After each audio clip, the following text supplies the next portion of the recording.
Hello everyone, good morning. I'm Divya. Today I'm going to discuss about our Avatar BCI software, Easy 8 functional tabs. So I have cloned our latest code of Avatar project and I have run the Python avatar gui.py file. And these are our Easy 8 functional tabs.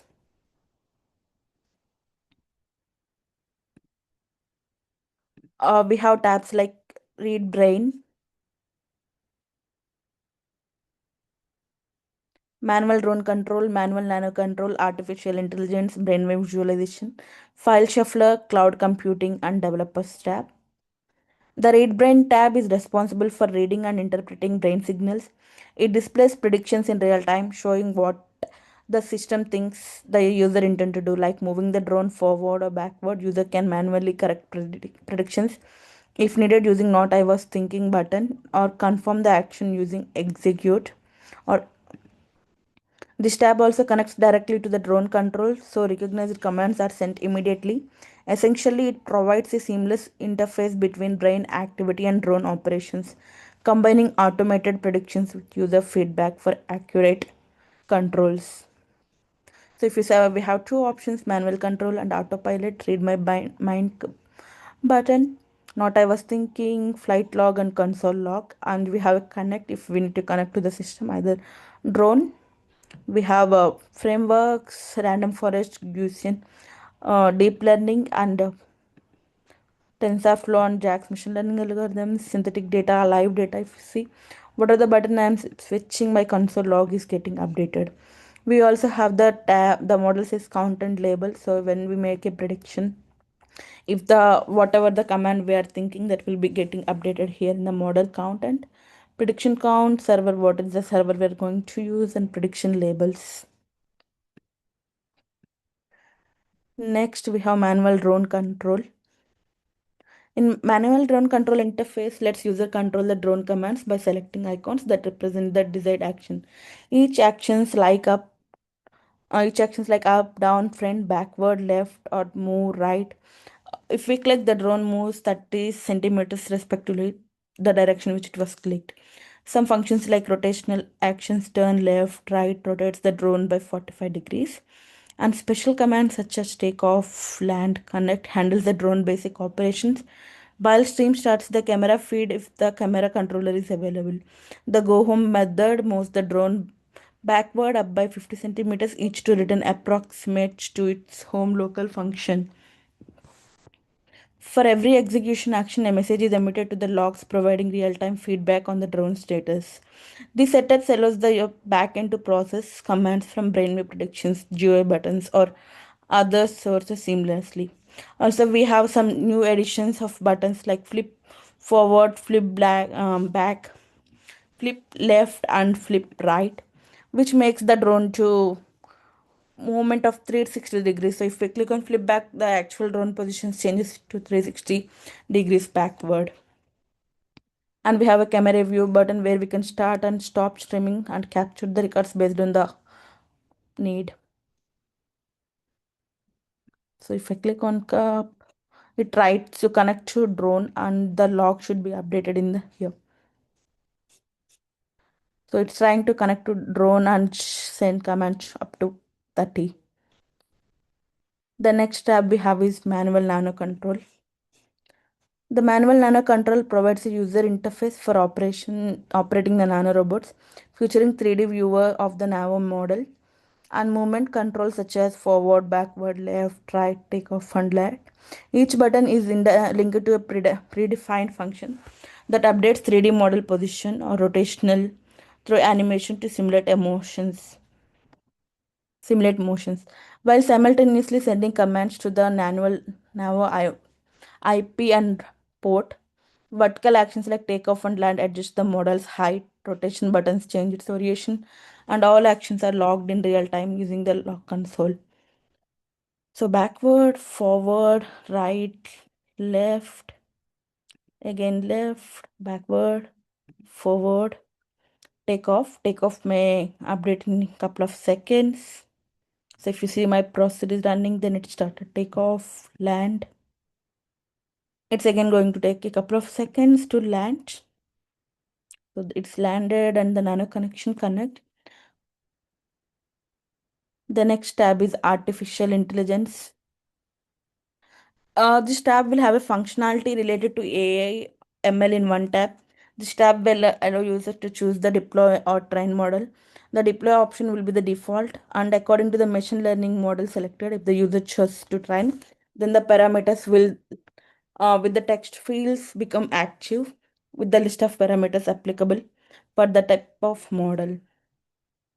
So if I click on train, it changes the status deploy, and the console log is getting updated. Train, deploy, random forest, deep learning, PyTorch, TensorFlow. Based on the parameters, it keep updating. The next tab is Brainwave Visualization. This feature rates the EEG signals from CSV file, reshapes and groups them into identified trends, and applies polynomial regression to generate predictive plots. After new brainwave readings, configuration changes or reconnections are made. Ensure the QML UI reflects the latest backend data. If a brainwave prediction, drone command, or data update fails, rollback restores the last good known state, prevents inconsistency data or crashes in the GUI. The backend first run check plot exists to verify if the PDF plot is for rollback or refresh exists. If the files are missing, it automatically runs controller.py to generate new PDFs. Once the files are ready, they are converted into images and loaded into GUI. In short, if PDFs exist, they are loaded. If not, the system creates them before displaying the plot. So let me click on refresh.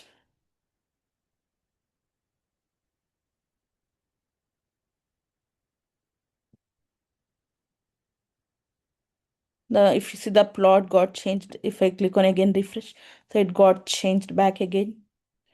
The next tab we have is file shuffler. It organizes the files in the data by renaming them uniquely, updating timestamps and moving files into correct categorical folders. It ensures proper file management and avoid conflicts. The unify thoughts function is triggered when user selects a directory in the GUI. It cleans the selected path, then calls helper function to move and consolidate all .txt brainwave data files from multiple subfolders into unified directory, returning a system message to the interface. The remove 8 channel function removes unwanted EEG data which has 8 channel selected folder to keep only the needed data. The run file shuffler program reorganizes in the data by renaming them uniquely, which is also known as anonymize, updating timestamp and moving into correct categorical folders. It ensures proper file management and avoids conflicts. So if you see on unified thoughts, just a sec.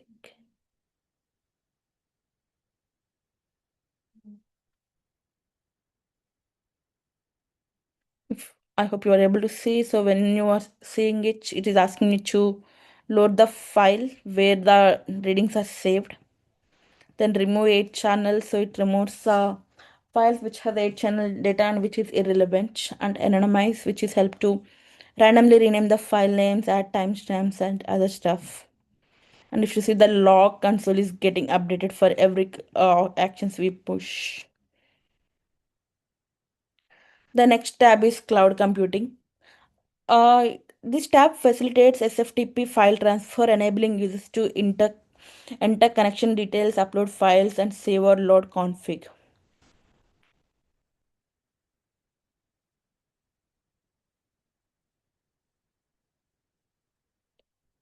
We can see in the UI also. So if you see, it's enable users to connection details, upload files, and users provides the IP server and other details. So when you click on the specific actions, it will start working. So if I click on browse action, it is asking to browse where you want to save the file or load the file, then browse source directory. If I want to something like let me enter 123.456 IP and username, test, avatar, and some password. And if I click on save config, it is asking to save the config. Let me save test1, tests.save. Now I will clear config. It started clearing the actions. And when I click on load config, the file is loading, getting loaded. This is what mainly the cloud computing tab is doing. The next and the last tab we are having is developers tab. The developers tab displays information about all project contributions and related works and the developers who made commits to the repositories and shows the tickets each developer has worked on. This tab helps visualize commands in activity and provide quick insight to team participation and workload distribution. Identify top 15 contributors to GitHub project and if each of them are enabled with a medal. So 1 to 5 will be ranked on the gold medal and top developers. Silver will be from 6 to 10 and the bronze will be given to 11 to 15 developers who are contributing. And you can see the list here which is getting updated. Just if you click on refresh, it should update. If there are any new tickets getting added, it will be updated over there. Also, let me show you where you can find our projects. So go to Chrome and type avatar. So GitHub 3c-susu/avatar is our repository. If you want to use our open source code, you can have a clone versions and you can work with Dr. Cavalcanti for more information on getting your code merged in a database. And also, if you see in our main avatar, we have GUI.5, GUI dot GUI5.py, where it has our all the backend Python code is getting added in the same file. And we have main.qml, which contains the where other tabs are like. So if you see in the code, we have read brain tab 1, manual drone control and manual NAO control and artificial intelligence, the top layer of the UI, and the other bottom bar where we have brainwave visualization, file shuffler, cloud computing, and then developers tab. And you can also find the relevant QML code here. So if you see, we have artificial intelligence.qml, brainwave reading.qml, brainwave visualization.qml, cloud computing.qml, developers.qml, file shuffler.qml, and we have brainwave reading.qml, and the code is available here. If you have any questions or willing to contribute to our project, you can reach out to Dr. C or you can drop your mail to us. You will get more details in the info tab. Thank you.